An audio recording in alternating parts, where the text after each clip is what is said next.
Live on எவன் நேயர்களுக்கு வணக்கம். இன்னைக்கு நம்ம திரைவிமர்சனத்தில் பார்க்க போகிற படம் வந்து ஸ்டார். கவின் நடித்திருக்கும் ஸ்டார்.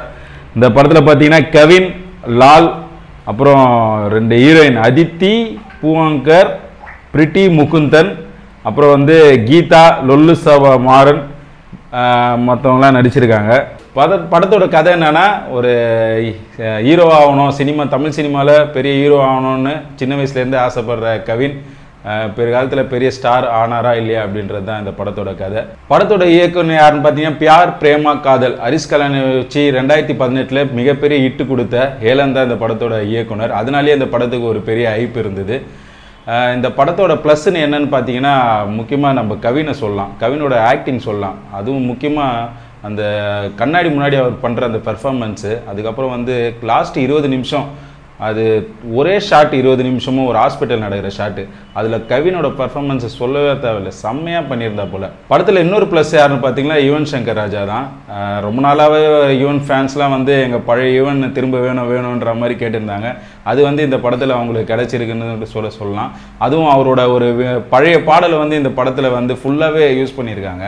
பிட்டாக காட்டாமல் அந்த ஒரு சீனுக்கே அந்த பாட்டை யூஸ் பண்ணியிருக்காங்க. அதுவும் தேட்டரில் நல்ல ரெஸ்பான்ஸ் அந்த பாட்டுக்கும். படத்தில் முக்கியமான இன்னொரு 2 கேரக்டர் யாருன்னு சொன்னீங்கன்னா, நம்ம லால் சார் பண்ணியிருக்காரு மலையாள ஃபிலிம் இண்டஸ்ட்ரியிலேருந்து. கவினுக்கு அப்பாவா ஒரு சாதிக்க துடிக்கிற ஒரு இளைஞனோட அவர் அப்பா என்னென்ன அவருக்கு ஹெல்ப் பண்ணால் எப்படி அவன் பெரிய ஆள் ஆவான் அப்படின்றதுக்கு ஒரு எடுத்துக்காட்டாகவே நம்ம லால் சார் பண்ணியிருக்காங்க. அதே மாதிரி கீதான்றவங்க வந்து அவங்க அம்மா கேரக்டர் பண்ணியிருக்காங்க.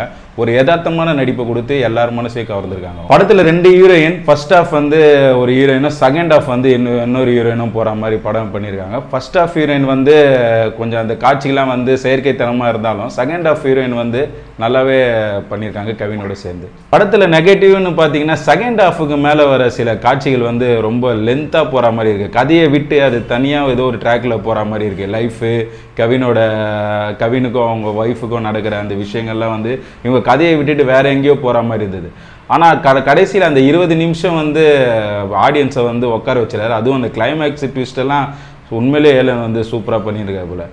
வெற்றிமாறன் வர அந்த சீன்கள்லாம் கூட நல்லா பண்ணியிருக்கா போல். மொத்தத்தில் இந்த படம் எப்படி இருக்குன்னு கேட்டிங்கன்னா, கண்டிப்பாக இந்த ஃபேமிலியோட ஒரு சம்மர் வீக்கெண்டுக்கு ஒரு நல்ல என்டர்டெயின்மெண்ட்டாக தான் இருக்கும்.